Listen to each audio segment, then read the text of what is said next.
এবং ইলেকট্রনিক মিডিয়ার সম্মানিত সাংবাদিকবৃন্দ,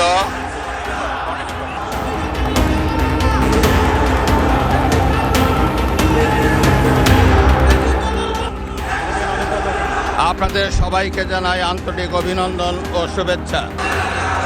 জনাব স্পিকার,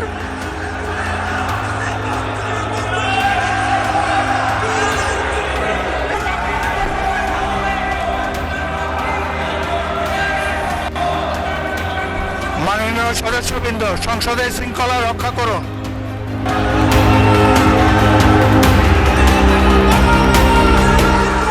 ত্রয়োদশ জাতীয় সংসদের এই উদ্বোধনী অধিবেশনে বাংলাদেশের ইতিহাসের এক ঐতিহাসিক মুহূর্ত। হাজারো শহীদের রক্তের সিঁড়ি বেয়ে দীর্ঘ 1.5 দশকের ফ্যাসিবাদী শাসনের অবসানের পর একটি শান্তিপূর্ণ, অবাধ, সুষ্ঠু ও নিরপেক্ষ নির্বাচনের মাধ্যমে নির্বাচিত প্রতিনিধিদের নিয়ে এই মহান জাতীয় সংসদের যাত্রা শুরু হয়েছে।